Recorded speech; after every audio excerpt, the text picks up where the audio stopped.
నమస్తే, నేను సంధ్య. జైహింద్ మీడియాలో ఈరోజు టాప్ న్యూస్ ఏంటో చూద్దాం. ముఖ్యమంత్రి జగన్మోహన్ రెడ్డి ఎట్టకేలకు ఎన్నికల శంఖారావం పూరించారు. ఈరోజు భీమిలిలో జరిగిన బహిరంగ సభ జగన్మోహన్ రెడ్డి గెలుపును ప్రతిబింబిస్తోంది. కొన్ని లక్షల మంది ఈరోజు భీమిలిలో జరిగిన బహిరంగ సభకి హాజరయ్యారు. అయితే ఎప్పుడు కూడా ప్రజల మధ్యలోకి రారు అని, బారికేడ్లు అడ్డు పెట్టుకుని సభలు నిర్వహిస్తారని, ఈవెన్ పండుగలు సెలబ్రేషన్స్ కూడా తనదైన శైలిలో ఒక కార్నర్లో ప్రజల మధ్యలో కాకుండా తను వ్యక్తిగతంగా ఒక ప్రత్యేకంగా జరుపుకుంటారు అని విమర్శించినటువంటి జగన్మోహన్ రెడ్డి ఈరోజు ప్రజల మధ్యకే, అభిమానుల మధ్యకే వెళ్ళే విధంగా తన యొక్క స్టేజ్ని కూడా నిర్మించుకోవడం జరిగింది. ఈరోజు దాని ప్రకారమే ఈరోజు జగన్మోహన్ రెడ్డి ప్రజల మధ్యలోకి, కార్యకర్తల మధ్యలోకి, అభిమానుల మధ్యలోకి వెళ్ళి ప్రసంగించడం జరిగింది. ఈరోజు జరిగినటువంటి బహిరంగ సభని చూస్తే, అభిమానుల పూనకాలు చూస్తే వై నాట్ 175 అనే నినాదం ఎందుకు నిజం కాకూడదు అనే విధంగానే కనిపిస్తోంది. మరి జగన్మోహన్ రెడ్డి తనతో పాటు అంటే తను చేస్తున్నటువంటి ప్రచారంలో భాగంగా వై నాట్ 175 అని చెబుతూనే మరి చంద్రబాబు నాయుడు గురించి కూడా చేసినటువంటి విమర్శలు కూడా హాట్ టాపిక్గా మారబోతున్నాయి. ఇప్పుడు రాష్ట్రంలో చేసినటువంటి అభివృద్ధి, తీసుకొచ్చిన సంక్షేమ పథకాలు, రాష్ట్రంలో విద్యా వైద్యం అందించిన తీరు, విద్యా వ్యవస్థలో మారినటువంటి మార్పులు, పేద ప్రజలకి అందుతున్నటువంటి సంక్షేమ పథకాలే తనని గ్రామాలలో బూత్ స్థాయిలో కూడా తనకి ఓట్లు వేసి ప్రజలు గెలిపిస్తారు అని ధీమాన్ని వ్యక్తం చేశారు జగన్మోహన్ రెడ్డి. అయితే గత 5 ఏళ్ల క్రితం చంద్రబాబు నాయుడు గారి పాలనని చూపిస్తూ మళ్ళీ నాకు ఓటేయండి అని అడుక్కునే పరిస్థితిలో చంద్రబాబు నాయుడు ఉంటే, నేను చేసిన సంక్షేమ కార్యక్రమాలు ఏవైతే ఉన్నాయో, నేను చేసినటువంటి అభివృద్ధి కార్యక్రమాలు ఏవైతే ఉన్నాయో అవి తీసుకున్నటువంటి లబ్ధిదారులు కావచ్చు, అవి పొందుతున్నటువంటి ప్రజలు కావచ్చు, తనకి ఓటేసి గెలిపిస్తారు, మళ్ళీ తనే ముఖ్యమంత్రిని అయ్యే అవకాశం ఉంది అన్నట్టుగా జగన్మోహన్ రెడ్డి ఇక్కడ తన యొక్క ధీమాని వ్యక్తం చేయడం జరిగింది. సో ఎట్టకెలకి ఈరోజు మొదలుపెట్టినటువంటి ఎన్నికల బహిరంగ సభ మాత్రం సూపర్ సక్సెస్ అని చెప్పాలి. భీమిలిలో జరిగినటువంటి ఈ బహిరంగ సభలో దాంతో పాటు షర్మిల గురించి కూడా మాట్లాడి, ఇప్పుడు చంద్రబాబు నాయుడు రాసిచ్చినటువంటి స్క్రిప్ట్ చదువుతుందని, తన చెల్లెని అంటే కుటుంబాన్ని చీల్చే ప్రయత్నం చంద్రబాబు నాయుడు గారు చేస్తున్నారు అంటూ ఇక్కడ జగన్మోహన్ రెడ్డి చేసినటువంటి వ్యాఖ్యలు కూడా ఉన్నాయి. గ్రామాలలో ఇప్పుడు ప్రతి బూత్ లెవెల్లో కూడా తను చేసినటువంటి సంక్షేమ కార్యక్రమాలు ఏవైతే ఉన్నాయో అవే తనని గెలిపిస్తాయని, టీడీపీతో కాదు, టీడీపీ, జనసేన, కాంగ్రెస్, బీజేపీల ఎంతమంది కలిసి వచ్చినా కూడా తన గెలుపుని ఆపలేము అంటూ జగన్మోహన్ రెడ్డి ధీమానైతే వ్యక్తం చేయడం జరిగింది. అయితే ఇక్కడ జగన్మోహన్ రెడ్డి పరిపాలన మీద ఎన్నో విమర్శలు వస్తున్నాయి. అభివృద్ధి లేదు అంటూ, రోడ్లు సరిగా లేవు అంటూ ప్రతిపక్షాలు ఎన్నో రకాల విమర్శలు చేస్తున్నారు. వ్యక్తిగతంగా టార్గెట్ చేసి కేసులు పెడుతున్నారు అనేటువంటి విమర్శలు కూడా ఉన్నాయి. ప్రశ్నిస్తే జైలుకు పంపిస్తున్నటువంటి విమర్శలు కూడా ఉన్నాయి. సో అయినప్పటికీ కూడా జగన్మోహన్ రెడ్డి అందించినటువంటి సంక్షేమ పథకాలు ఏవైతే ఉన్నాయో పేదవారికి, అంటే గవర్నమెంట్ స్కూల్కి పంపించే తల్లిదండ్రులకి, అదేవిధంగా కార్పొరేట్ స్థాయిలో వైద్యం చేయించుకోలేని వాళ్ళకి అందిస్తున్న, ఈ ఆటో డ్రైవర్ల దగ్గర నుంచి కార్మికులకి దగ్గర నుండి అందిస్తున్న సంక్షేమ పథకాలు, తను అప్పు చేస్తున్నాడా లేదా ఏదైనా అమ్ముతున్నాడా కాదు, ఏదైతే చేసినా సరే ఈ సంక్షేమ పథకాలు మాత్రం ఆపకుండా ఈ పేదవాళ్ళకి, తర్వాత పెన్షన్స్ కావచ్చు, రైతులకు ఇస్తున్నటువంటి భరోసా కావచ్చు, సో ఏదైనా ఈ సంక్షేమ పథకాలు ఏవి కూడా ఆపకుండా తను రెగ్యులర్గా ఏవైతే డేట్స్ అనుకుంటున్నా ఆ డేట్స్కి వేస్తున్నాడు. ఒక విధంగా గవర్నమెంట్ ఎంప్లాయీస్కి జీతాలు కొంచెం ఆలస్యం చేసినా కూడా సంక్షేమ పథకాల్లో మాత్రం డేట్ టు డేట్ తను అందిస్తూనే ఉన్నారు. సో తను అందించినటువంటి సంక్షేమ పథకాలే తనని గెలిపిస్తానేటువంటి ధీమాతో అయితే జగన్మోహన్ రెడ్డి ఉంటే, ఇప్పటివరకు జాబ్ క్యాలెండర్ లేదు అని, అభివృద్ధి ఏమీ లేదు అంటూ, రాష్ట్రంలో పెట్టుబడులు రాలేదు అంటూ విమర్శలు ఉన్నటువంటి నేపథ్యంలో జగన్మోహన్ రెడ్డి వ్యూహం ప్రకారం ఈ 5 ఏళ్లలో తను చేసినటువంటి సంక్షేమ పథకాలు, ఇప్పుడు ఈ 5 ఏళ్లలో తన దగ్గర ఉన్నటువంటి డబ్బులు కావచ్చు, తన దగ్గర ఉన్నటువంటి నిల్వ కావచ్చు, తన దగ్గర ఉన్నటువంటి అమౌంట్స్ ఏవైతే ఉన్నాయో సంక్షేమ పథకాలకి పెట్టినటువంటి పథకాలు మనం చూసాము. సంక్షేమ పథకాల మీద తన డబ్బులన్నీ కూడా ఇన్వెస్ట్ చేసినట్టుగా మనకు తెలుస్తుంది. సో ఇప్పుడు వచ్చే 5 ఏళ్లలో మళ్ళీ గెలిపిస్తే ఇంతకాలం కేవలం సంక్షేమ పథకాల మీద ఉన్నటువంటి దృష్టి ఇక మరొక 5 ఏళ్లలో ఇక అభివృద్ధి వైపుగా తను వెళ్ళే ఆలోచనలో ఉన్నట్టు, ఇటు ప్రాజెక్టులు కావచ్చు, పెట్టుబడులు కావచ్చు, అదేవిధంగా రోడ్లు కావచ్చు, భవనాలు కావచ్చు, రాజధాని కావచ్చు, ఏదైతే రాష్ట్రానికి లేదు అనేటువంటి విమర్శలు ఉన్నాయో ఇప్పటి వరకు ఉన్న మొత్తం అంటే దృష్టి మొత్తం కూడా సంక్షేమ పథకాల వైపు ఉంటే మరో 5 ఏళ్లలో రాష్ట్రాన్ని ముందుకు తీసుకువెళ్ళి అభివృద్ధి పథంలోకి తీసుకువెళ్తాననేటువంటి ధీమాని జగన్మోహన్ రెడ్డి ఈరోజు వ్యక్తపరచడం జరిగింది. సో ఏది ఏమైనప్పటికీ కూడా ఈరోజు జరిగినటువంటి సభ సూపర్ సక్సెస్ అని చెప్పాలి. ఈ సభకి వచ్చినటువంటి జనాలు కావచ్చు, అభిమానులు కావచ్చు, మళ్ళీ వై నాట్ 175 అనే విధంగానే అక్కడ సూచనలు అయితే స్పష్టంగా కనిపించాయి. ఈరోజు భీమిలిలో మొట్టమొదటి బహిరంగ సభ జగన్మోహన్ రెడ్డి నిర్వహించిన బహిరంగ సభ అయితే సూపర్ సక్సెస్. ఇక దీంతో పాటు తను ఎంతమంది అంటే అటు జనసేన కావచ్చు, ఇటు చంద్రబాబు నాయుడు గారు కావచ్చు, ఇంకా ఎన్ని పార్టీలు కలిసి వచ్చి తనని చుట్టుముట్టినా కూడా తను భయపడేందుకో లేదా ఓడిపోయేందుకో లేదా కంగారు పడేందుకో నేను అభిమన్యుణ్ణి కాదు, నేను అర్జునుణ్ణి అని చేసినటువంటి వ్యాఖ్యలు అభిమానులలో మరింత ఉత్సాహాన్ని కలిగిస్తున్నాయి. కార్యకర్తలలో విజయ ధైర్యం అయితే అక్కడ కార్యకర్తల్లో కూడా కనిపిస్తుంది. మరొకసారి జగన్మోహన్ రెడ్డి అధికారంలోకి రావచ్చు అనే సంకేతాలు స్పష్టంగా అయితే కనిపిస్తున్నాయి.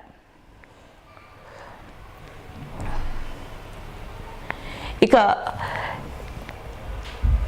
తెలంగాణలో ఆడబిడ్డ అంటూ మొదలుపెట్టినటువంటి వైఎస్ఆర్ టీపీ పేరుతో వైఎస్ఆర్ పేరును వాడుకుంటూనే తెలంగాణలో ఒక పార్టీని నెలకొల్పినటువంటి షర్మిల ఇక్కడ తెలంగాణలో పాదయాత్ర చేయడం జరిగింది. గ్రామాలకి వెళ్ళడం జరిగింది. ప్రభుత్వం మీద వ్యతిరేకతని ప్రజల్లోకి తీసుకువెళ్ళే ప్రయత్నం చేసింది. ఇక్కడ పోటీ చేస్తున్నానని, ఇక్కడ మళ్ళీ ముఖ్యమంత్రి తనేనంటూ రాజన్న రాజ్యం రాష్ట్రంలో తెలంగాణ రాష్ట్రంలో తీసుకువస్తాను అంటూ తన ప్రసంగాలతో ఊరున తిరిగినటువంటి పాదయాత్ర చేసినటువంటి షర్మిల తెలంగాణలో ఇక దాదాపు మరి సక్సెస్ అవుతుందా అనేటువంటి నేపథ్యంలో తెలంగాణ ప్రజలు అంటే ఇక్కడ కేవలం తెలంగాణలో స్థానికత్వానికి ఉన్నటువంటి ఇంపార్టెన్స్ షర్మిలకి కొంత మైనస్ అయింది. అంటే దాన్ని కప్పిపుచ్చుకునేందుకు నా మెట్టినిల్లు ఇది, ఇక్కడే నాకు పిల్లలు పుట్టారు, ఇక్కడే నా అత్తగారి ఇల్లు ఉంది అని తను చెప్పుకునే ప్రయత్నం చేసినా కూడా తెలంగాణలో అయితే సక్సెస్ అవ్వలేదని చెప్పాలి. సో మరి సక్సెస్ అవ్వను, ఇక్కడ పోటీ చేసిన గెలవను అనేటువంటి అభిప్రాయానికి వచ్చినటువంటి షర్మిల మరి పార్టీని కాంగ్రెస్లో విలీనం చేసిందా, లేదా దీని వెనకాల ఇంకేదైనా ఒప్పందం ప్రకారం ఒక గవర్నమెంట్ మీద రూలింగ్ పార్టీ మీద నెగిటివ్ని రాష్ట్రంలో స్ప్రెడ్ చేయడం వరకే తన టార్గెట్స్, ఆ తర్వాత పార్టీలో విలీనం అవ్వడం అనేది మొదటి నుండి ఉన్నటువంటి ఒప్పందం ప్రకారం జరిగిందా అనేది మాత్రం మనకి అంటే తెలియని విషయం అయినప్పటికీ కూడా కొన్ని అనుమానాలు అయితే కలగక మానట్లేదు. సో ఓవరాల్గా కాంగ్రెస్లో విలీనం అయిన తర్వాత ఇక్కడ పోటీయే చేయలేదు. ఇప్పుడు ఇక్కడ తెలంగాణలో ఎన్నికలు అయిపోయిన తర్వాత ఆంధ్రప్రదేశ్ పీసీసీగా తనని నియమించడం జరిగింది. ఆ తర్వాత ఇప్పుడు ఆంధ్రప్రదేశ్లో కాంగ్రెస్కి పునర్జీవం పోసే ప్రయత్నం చేస్తున్నారు. అయితే రాష్ట్ర విభజన తర్వాత ఆంధ్రప్రదేశ్లో కాంగ్రెస్ పట్ల ఒక వ్యతిరేకత అనేది వచ్చింది. అంటే తమకి నష్టం జరిగే విధంగా రాష్ట్రాన్ని విభజించింది కాంగ్రెసే అనే విధంగా ఆంధ్ర ప్రజలైతే ఆ ఆలోచనలో ఉన్న నేపథ్యంలో కాంగ్రెస్ని ఒక విధంగా దూరం పెట్టడం జరిగింది. కాంగ్రెస్ దాదాపు ఇంకా కనుమరుగైపోతుంది అన్నటువంటి సమయంలో ఈరోజు షర్మిల ఆంధ్రప్రదేశ్కి పీసీసీ అధ్యక్షురాలు అయిన తర్వాత కేవలం ఇక్కడైతే తెలంగాణలో ఎలా అయితే అధికార పార్టీ టార్గెట్గా వెళ్ళిందో ఇప్పుడు ఆంధ్రప్రదేశ్లో కూడా అదే అధికార పార్టీ టార్గెట్గా వెళ్ళిన షర్మిల కేవలం జగన్మోహన్ రెడ్డిని టార్గెట్గా చేస్తూ తన అంటే జాయిన్ అయిన నెక్స్ట్ 1 అవర్ నుండి కూడా విమర్శన అస్త్రాలు ఎలా ఎంత ఘాటుగా అంటే ఇది వ్యక్తిగతంగా అంటే రాజకీయాలలో వ్యక్తిగత విమర్శలు ఉండకూడదు అని అనుకుంటాం.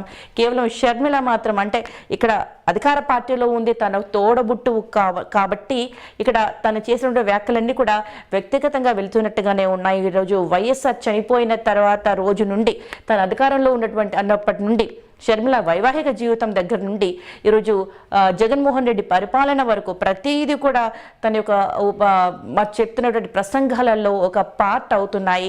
జగన్మోహన్ రెడ్డి ఎటువంటి అభివృద్ధి జరపలేదు అంటే అటు జాబ్ క్యాలెండర్ కూడా తీసుకురాలేదు అంటూ ఇక్కడ failure party Jaganmohan Reddy party అంటూ తను విమర్శలు చేస్తున్నారు.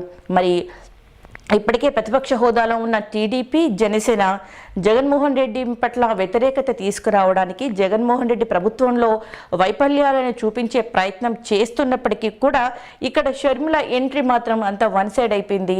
ఇక అంటే ఇటు టీడీపీకి అంటే ప్రతిపక్షానికి కూడా అవకాశమే అవసరం అంటే అంతగా అవసరమే లేదు అనే విధంగా షర్మిల చేసినటువంటి విమర్శలు సగం పని ఇటు ప్రతిపక్షానికి సగం పనిని తప్పించినట్టే అన్నట్టుగా వెళ్ళిపోతుంది ఈరోజు. అంటే ప్రతిపక్ష హోదాలో చేసిన విమర్శలు వేరు, తోడబుట్టు అయిన షర్మిల చేస్తున్నటువంటి విమర్శలు వేరు. తను పాదయాత్ర వైఎస్ఆర్ చనిపోయిన క్షణం తర్వాత జరిగినటువంటి అక్కడ సంఘటనలు కావచ్చు, జగన్మోహన్ రెడ్డి విధి విధానాలు కావచ్చు, తను చేసినటువంటి పాదయాత్ర కావచ్చు, ఇలా ఏది చూసుకున్నా కూడా తను జగన్మోహన్ రెడ్డి టార్గెట్గా వెళ్తోంది. పార్టీని జగన్మోహన్ రెడ్డి అధికారంలో ఎలా ఉంటాడో అనే విధంగానే తన యొక్క ఆలోచనలు అయితే కనిపిస్తున్నాయి. మరి అంటే ఇక్కడ ఒక విధంగా మనం చూడొచ్చు, అంటే ఒక కుటుంబంలో ఇద్దరు తోడబుట్టువులు ఉండి, అంటే ఒక అన్న ఒక చెల్లి ఉండి, వాళ్ళిద్దరూ రాజకీయంగా యాక్టివ్గా ఉండి పార్టీని బలోపేతం చేయడంలోనూ తండ్రి ఆలోచనల్ని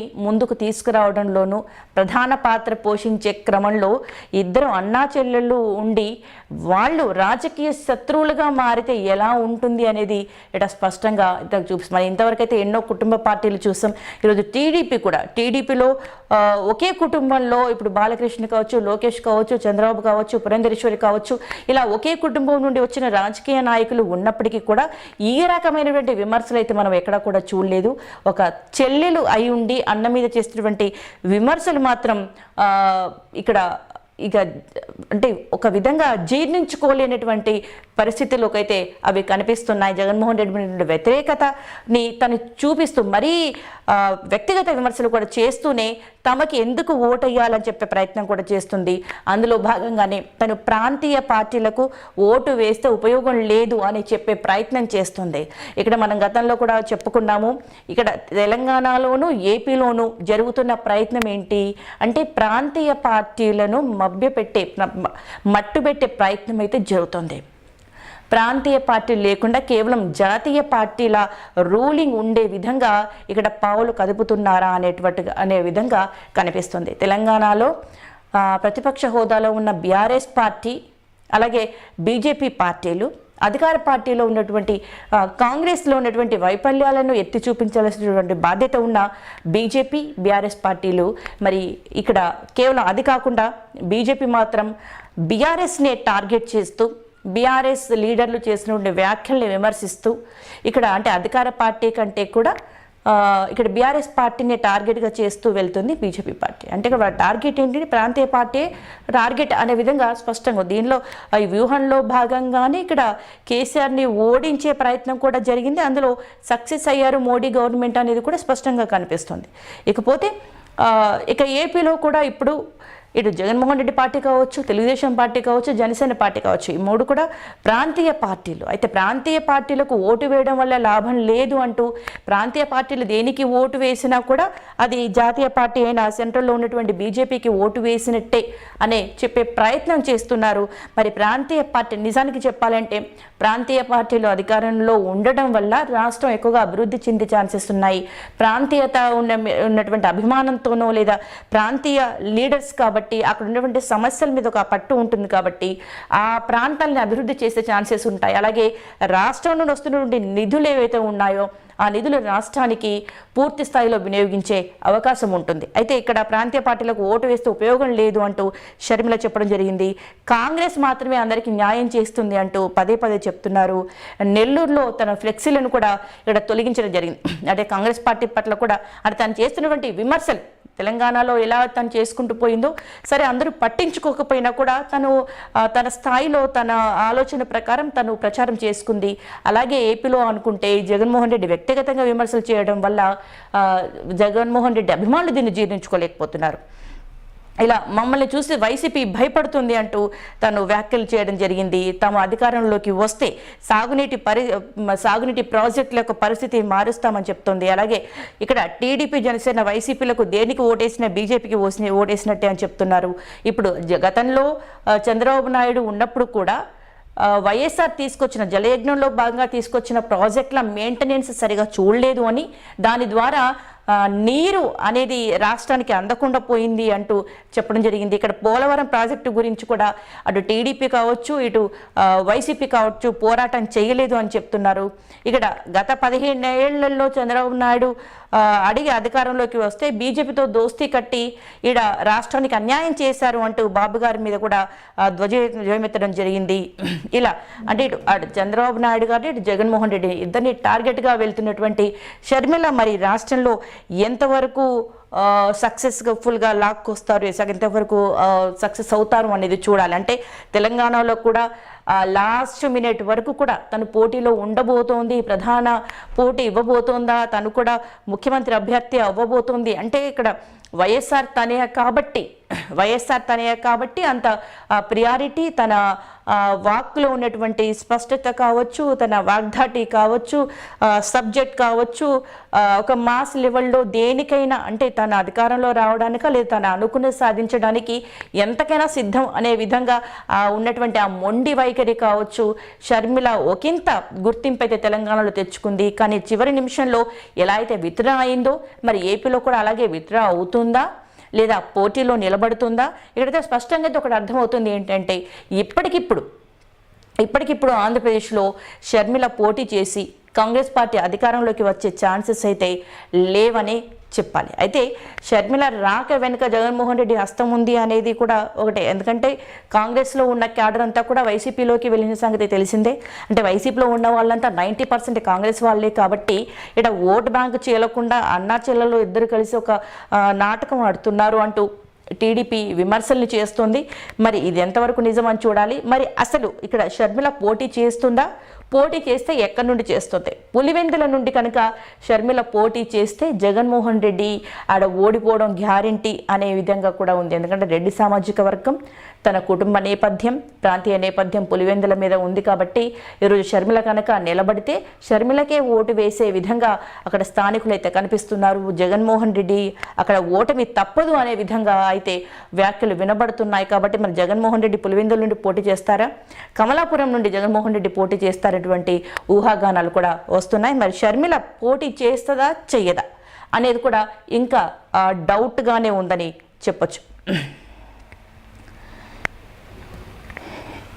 ఇక సెంట్రల్ జాతీయ పార్టీ అయిన బీజేపీ అసెంబ్లీ ఎన్నికల్లో అనుకున్న స్థాయిలో రిజల్ట్స్ని తెచ్చుకోలేకపోయింది. అయితే గ్రౌండ్ లెవెల్లో బీజేపీ పార్టీకి కార్యకర్తలు ఉన్నా, అభిమానులు ఉన్నా కూడా దాన్ని ఓట్ బ్యాంకుగా మార్చుకోవడంలో బీజేపీ విఫలమైందని చెప్పొచ్చు. అటు బీఆర్ఎస్ అలాగే కాంగ్రెస్ పార్టీ నేపథ్యంలో ఇక్కడ బీజేపీకి తగినంత ఓట్ బ్యాంక్ రాలేదని చెప్పొచ్చు. ప్రముఖులు, సీనియర్ లీడర్స్ అని చెప్పుకున్నటువంటి ఈటల రాజేందర్ లాంటి వాళ్ళే ఓడిపోవడం జరిగింది బీజేపీ పార్టీ నుండి. ఇక ఇప్పుడు లోక్సభ ఎన్నికల్ని తను టార్గెట్గా తీసుకొని ఈసారి ఎలాగైనా సరే పార్లమెంట్ స్థానాలు అనుకున్న దానికంటే ఎక్కువ స్థానాలు తెచ్చుకునే విధంగా ప్రయత్నం చేస్తున్నారు. దీనిలో భాగంగానే అమిత్ షా తెలంగాణ పర్యటనకి సిద్ధమైపోతున్నారు. ఇక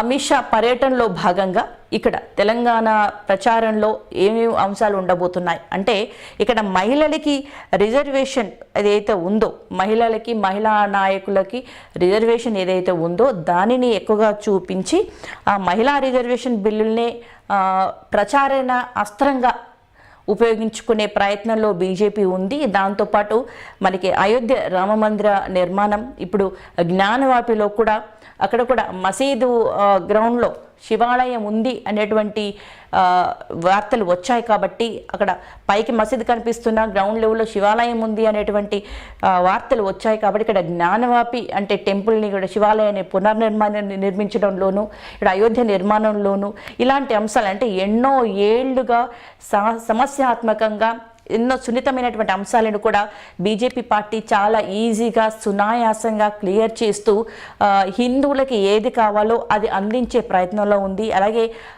ఇప్పుడు కరోనా టైంలో కూడా, కోవిడ్ టైంలో కూడా ప్రపంచ దేశాలన్నీ కూడా ఎలా అల్లాడిపోతున్నటువంటి సమయంలో వ్యాక్సిన్ తయారు చేయడంలోనూ, ప్రపంచ దేశాలకి వ్యాక్సిన్ని ఎగుమతి చేయడంలోనూ భారతదేశం ముందుందని చెప్పాలి. ఇలా భద్రతా పరంగా కూడా బిఫోర్ మోదీ ఆఫ్టర్ మోదీ అనే విధంగా భారతదేశ పరిస్థితులు అయితే కనిపిస్తున్నాయి. అంటే ఎక్కడ కూడా అంటే రాష్ట్రంలో, దేశంలో ఎక్కడ కూడా హింసాత్మకమైనటువంటి చర్యలు అనేటివి చాలా వరకు తగ్గిపోయాయని చెప్పాలి. అంటే ఇలా శాంతి భద్రతల విషయము, అభివృద్ధి విషయము, టెక్నికల్గా అభివృద్ధి విషయము, అదేవిధంగా హిందూ ధర్మంగా ప్రకారంగా ఇటు అయోధ్య నిర్మాణం కావచ్చు, ఆర్టికల్ 370 కావచ్చు, ఇప్పుడు రేపు వచ్చే జ్ఞానవాపి కావచ్చు, అలాగే మహిళా రిజర్వేషన్స్ బిల్ కావచ్చు, ఇవన్నిటినీ ప్రచారణాస్త్రంగా చూపించి తను ఓట్లు అడిగే ప్రయత్నంలో బీజేపీ ఉంది. అమిత్ షా పర్యటనలో భాగంగానే ఇవే ప్రధాన అంశంగా ఉండబోతున్నాయి. మరొకసారి మోదీ వస్తే కానీ దేశం బాగుపడదు, దేశంలో ఇంకా అభివృద్ధి జరగదు. అంటే ఈసారి కనుక కాంగ్రెస్కి ఓటు వేస్తే ఇంతవరకు తీసుకొచ్చినటువంటి అభివృద్ధి గల్లంతైపోతుంది అనేటువంటి ప్రచారణాస్త్రంగానే బీజేపీ ముందడుగు వేయబోతుంది. ఇప్పుడు అమిత్ షా తెలంగాణ పర్యటనలో ప్రధానంగా ఇవే ఉండబోతున్నాయి. మరి చూడాలి, అంటే నిజంగానే ప్రజలు వీటిని దృష్టిలో పెట్టుకొని బీజేపీకి ఓటు వేస్తారా అనేది కూడా ఆలోచనే. కానీ ఇటు కర్ణాటకలో కాంగ్రెస్ గెలిచింది, తర్వాత తెలంగాణలో కాంగ్రెస్ గెలిచింది. ఇప్పుడు ఈ రెండు రాష్ట్రాల్లో గెలిచిన తర్వాత ఇప్పుడు ఏపీలో షర్మిల పేరుతో కాంగ్రెస్ యాక్టివ్గా అయిపోయింది. అంటే ఇక్కడ అయినంత మాత్రాన కాంగ్రెస్లో భారీగా మార్పులు జరిగాయని చెప్పలేము. ఇప్పుడు దేశంలో ప్రధానమంత్రి స్థాయిలో రాహుల్ గాంధీ అవుతారు అని కూడా చెప్పలేము. ఎందుకంటే తనకి రాజకీయ పరిజ్ఞానం ఉన్నప్పటికీ, సబ్జెక్ట్ ఉన్నప్పటికీ నరేంద్ర మోదీతో పోల్చుకుంటే 0.5% కూడా రాహుల్ గాంధీకి ప్రధానమంత్రి అయ్యే అర్హతలు ఉన్నాయని మనం చెప్పలేం.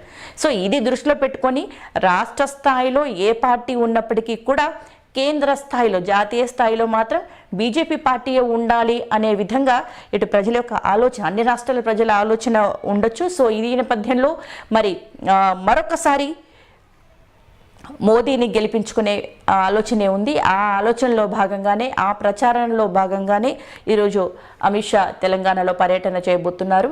తెలంగాణలో రెండు తెలుగు రాష్ట్రాల్లో, ముఖ్యంగా సౌత్ సైడ్లో రెండు తెలుగు రాష్ట్రాలలో నార్త్తో పోలిస్తే బీజేపీకి కొంత ప్రాబల్యం అనేది తక్కువగా ఉంది. నార్త్లో బీజేపీకి ఉన్నంత రెస్పెక్ట్, అన్నంత ప్రభావం రెండు తెలుగు రాష్ట్రాల్లో తక్కువగా ఉందని చెప్పచ్చు. దీన్ని ఏంటంటే రెండు తెలుగు రాష్ట్రాలు టార్గెట్. ఇందులో ఏపీ కంటే కూడా తెలంగాణలో ఒకంత మూమెంట్ ఉంది. ఇక్కడ బండి సంజయ్ కావచ్చు, ఈటెల రాజేందర్ కావచ్చు, రఘునందన్ కావచ్చు, కిషన్ రెడ్డి కావచ్చు, ఇలాంటి ప్రముఖ నేతలు ఈడ బీజేపీని యాక్టివ్గా ఉంచుతున్నారు. బీజేపీని రాజ్నాథ్ సింగ్ కావచ్చు, బీజేపీని ముందుకు తీసుకెళ్లే ప్రయత్నంలో ఉన్నారు. దాదాపు 30% వరకు బీజేపీ తెలంగాణలో సక్సెస్ అయిందనే చెప్పొచ్చు.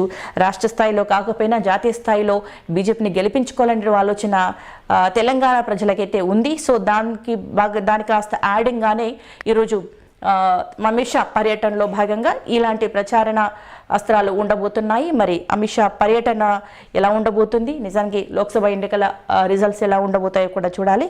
ఇకపోతే రేవంత్ రెడ్డి అధికారంలోకి వచ్చి దాదాపు 40 రోజులు అవుతుంది. సో 47 రోజులు అవుతుంది. ఈ 47 రోజులలో 6 గ్యారెంటీలలో భాగంగా ఉచిత బస్సు సర్వీస్ అనేది అధికారంలోకి వచ్చిన వెంటనే అమలు జరపడం జరిగింది. ఇక రైతు బంధు విషయంలో 2 ఎకరాల పరిమితి ప్రకారం అయితే రైతు బంధు ఇవ్వడం జరిగింది. అయితే ఈరోజు మరొక 2 అంశాలను కూడా, మరొక 2 గ్యారెంటీలను కూడా అందివ్వబోతున్నట్టుగా ఈరోజు రేవంత్ రెడ్డి తెలియజేయడం జరిగింది. ఆ 2 ఏమిటి అంటే, ఒకటి 18 ఏళ్ళు నిండిన ప్రతి అమ్మాయికి కూడా ఉచిత స్కూటీని అందించే కార్యక్రమం ఈరోజు గవర్నమెంట్ తీసుకురాబోతుంది. 18 ఏళ్ళు నిండి అంటే దానికి ప్రత్యేకంగా వైట్ రేషన్ కార్డు కావచ్చు, ఇవన్నీ అవసరం లేదు. But Aadhaar card, pan card, అలాగే తమ ఇన్కమ్ సర్టిఫికేట్, అలాగే క్యాస్ట్ సర్టిఫికేట్ చూపించి ఎస్సీ, ఎస్టీ, బీసీ, మైనారిటీస్ అమ్మాయిలకి, 18 ఏళ్ళు నిండిన అమ్మాయిలకి ఉచిత స్కూటీని అందించే పథకాన్ని ఈరోజు అనౌన్స్ చేయడం జరిగింది. దాంతోపాటు మహాలక్ష్మి పథకం కింద మహిళలకి 2,500 రూపాయలని అందించే విధంగా కూడా అందించే కార్యక్రమాన్ని కూడా ప్రారంభించబోతున్నట్టుగా ఈరోజు రేవంత్ రెడ్డి చెప్పారు. మరి 6 గ్యారెంటీలో భాగంగా 6 గ్యారెంటీలు అమలు సాధ్యమేనా అనేది ఒక ప్రశ్నార్థకం. ఈరోజు రేవంత్ రెడ్డి అధికారంలోకి వచ్చిన తర్వాత ఉచిత బస్సునైతే వెంటనే, అంటే బస్సులు రెడీగా ఉన్నాయి కాబట్టి మొదలు పెట్టారు అని ప్రతిపక్షాలు ప్రశ్నిస్తున్నప్పటికీ కూడా మరి 6 గ్యారెంటీల అమలు సాధ్యమేనా అనేటువంటి ఆలోచన ఉంది. సో ఈ నేపథ్యంలోనే ఈరోజు మహాలక్ష్మి పథకం, అలాగే ఉచిత స్కూటీ అనేది కూడా మొదలు పెట్టడం జరిగింది. అయితే గ్యాస్ను కూడా అతి తొందరలో గ్యాస్ కూడా తీసుకొచ్చేటువంటి 500 రూపాయలకే గ్యాస్ సిలిండర్ అందించే ప్రయత్నం కూడా ఉంది. దీనికి 500 రూపాయలకే ఉచిత గ్యాస్ సిలిండర్, అలాగే రూపాయలు మహాలక్ష్మి పథకం, వీటికి వైట్ రేషన్ కార్డుతో లింక్ ఉంది కాబట్టి వైట్ రేషన్ కార్డుల జారీ తర్వాతనే ఈ పథకాలు అమల్లోకి వచ్చే ఛాన్సెస్ అయితే ఉన్నాయి. అయితే ఉద్యోగాల నోటిఫికేషన్ వరకు చూసుకున్నట్లయితే మనం వెంకరెడ్డి గారు నిన్న చెప్పడం జరిగింది, చదువుకున్న వాళ్ళందరికీ కూడా ఉద్యోగాలు ఇవ్వడం సాధ్యం కాదు, అందులో అర్హులు అయిన వారికి మాత్రమే, అంటే కొద్ది మందికి మాత్రమే ప్రభుత్వ ఉద్యోగాలు అనేటివి వస్తాయి, మిగిలిన వాళ్ళకి కాంట్రాక్ట్ బేస్గా ఉద్యోగాలు ఇస్తాము, ఫిబ్రవరిలో జాబ్ మేళా పెడతాము అని చెప్పడం జరిగింది. అంటే గత ప్రభుత్వం కూడా చేసింది అదే, అందరికీ ప్రభుత్వ ఉద్యోగాలు ఇవ్వడం సాధ్యం కాదు కాబట్టి దాదాపు కాంట్రాక్ట్ బేస్ ఉద్యోగాలు ఎక్కువగా ఇవ్వడం జరిగింది గతంలో కేసీఆర్ గవర్నమెంట్. సో అప్పుడు నియామకాలు అనేటువంటి టాపిక్ని హాట్ టాపిక్గా తీసుకొని నియామకాలు సరిగా జరగట్లేదు అంటూ చూపిస్తూనే, నియామకాల విషయంలో ప్రభుత్వం విఫలమైందని చెబుతూనే ఆ నియామకాలనే ప్రచారణాస్త్రంగా తీసుకెళ్లిన కాంగ్రెస్ ప్రభుత్వం ఈరోజు కూడా గత ప్రభుత్వం ఏం చేసిందో ఇప్పుడు మేము అదే చేస్తాము అని చెప్పడం జరుగుతుంది. దానికి సాధ్యం కాదు అనే వర్డ్ని మాత్రం యాడ్ చేయడం జరిగింది. గతంలో కూడా అదే సాధ్యం కాదు కాబట్టి అర్హులైన వారికి గవర్నమెంట్ ఉద్యోగాలు, కాంట్రాక్ట్ బేస్ ఉద్యోగాలు అనేటివి అన్ని ఇవ్వడం జరిగింది. మరి ఈరోజు కాంగ్రెస్ గవర్నమెంట్ నియామకాల విషయంలో ఎలా జరుగుతుంది అనేది పక్కన పెడితే, 6 గ్యారెంటీలు ఎలా అమలు చేయాలి అనేది పక్కన పెడితే, ఇప్పుడు వచ్చే లోక్సభ ఎన్నికలు ఉన్నాయి కాబట్టి ఎన్నికలకి ముందు ఈ 100 రోజులలో 6 గ్యారెంటీలని పూర్తిగా అందించే ప్రయత్నం చేస్తే కాంగ్రెస్ ప్రభుత్వం మీద మరింత నమ్మకం పెరిగి మళ్ళీ పార్లమెంట్ ఉద్యోగాల ఎలక్షన్లో కూడా కాంగ్రెస్కి ఓట్ బ్యాంక్ పెంచుకోవచ్చు అనేటువంటి ఆలోచనలో భాగంగానే ఈ 6 గ్యారెంటీలని వీలైనంత తొందరగా అమలు చేయాలి అనేటువంటి ఆలోచనలో కాంగ్రెస్ ప్రభుత్వం ఉంది అనేది ఇక్కడ అయితే మనకి స్పష్టంగా కనిపిస్తుంది. ఇక ఈరోజు చంద్రబాబు నాయుడు గారి బహిరంగ సభ చూసినట్లయితే సేమ్ కదిరేరా సభకి అనేటువంటి నినాదంతో చంద్రబాబు నాయుడు గారు తీసుకొచ్చినటువంటి సభలో ఈరోజు వైనాట్ 175 అంటూ చంద్రబాబు నాయుడు గారు కూడా మేము అంటే టీడీపీతో పొత్తుతో వెళ్ళి వైనాట్ 175 అనే నినాదంతో బాబు గారు కూడా ఉన్నారు. వైనాడు పులివెందుల అని కూడా ఈరోజు చెప్పడం జరిగింది. పులివెందుల అంటే కడప జిల్లా, ఈ జగన్మోహన్ రెడ్డి ప్రాంతీయం, జగన్మోహన్ రెడ్డి ఊరు, తన యొక్క బలం అనేటువంటి పులివెందులలో ఎందుకు టీడీపీ పోటీ చేయకూడదు, ఎందుకు పులివెందులలో టీడీపీ గెలవకూడదు అనేటువంటి ఆలోచనలు, అలాంటి వ్యాఖ్యలు ఈరోజు బాబు చేయడం జరిగింది. ఓవరాల్గా రాష్ట్రంలో జగన్మోహన్ రెడ్డి మీద వ్యతిరేకత ఉంది, దాన్ని క్యాచ్ చేసుకునే విధంగా జనసేనతో కలిసి టీడీపీ వెళ్తున్నటువంటి విషయం తెలిసింది. మరి బీజేపీతో కూడా పొత్తు పెట్టుకునేటువంటి ఆలోచనలో ఉన్న టీడీపీకి మరి ఆ ప్రయత్నం ఇంకా సఫలం కాలేదు, బీజేపీ ఇంకా సిద్ధం అవ్వట్లేదు. మరి బీజేపీతో పొత్తు వెళ్తుందా అనేది వేచి చూడాల్సిందే. నిన్న జరిగినటువంటి రిపబ్లిక్ డే ఉత్సవాలలో పవన్ కళ్యాణ్ చేసినటువంటి వ్యాఖ్యలు మరి జనసేనతో కూడా పొత్తు కంటిన్యూ అవుతుందా అనేటువంటి అనుమానాలు కూడా కలిగిస్తున్నాయి. ఒకవేళ జరగకపోతే జనసేన బీజేపీతో పొత్తుతో వెళ్ళి టీడీపీతో పొత్తు రద్దు చేసుకుంటే ప్రజల్ని ఇంకా అయోమయానికి గురి చేసినట్టే అవుతుంది. ఇప్పటి వరకు కూడా జనసేన టీడీపీ ఏ విధంగా అయితే ఒక పొత్తుతో వెళ్ళి అధికార పార్టీ మీద ఉన్నటువంటి వైఫల్యాలను చూపిస్తూ గెలుపు దిశగా వెళ్తున్నటువంటి ఈ 2 పార్టీలు ఒకవేళ పొత్తును రద్దు చేసుకుంటే మాత్రం జగన్మోహన్ రెడ్డి గెలుపు 1 సైడ్ అయ్యే ఛాన్సెస్ ఇక్కడ స్పష్టంగా కనిపిస్తున్నాయి. సో ఇది ఈరోజు టాప్ న్యూస్. రేపటి టాప్ న్యూస్లో మళ్ళీ కలుద్దాం. Thank you very much. Subscribe చేసుకోండి మరిన్ని అప్డేట్స్ మన ఛానల్ నుండి చూడడానికి.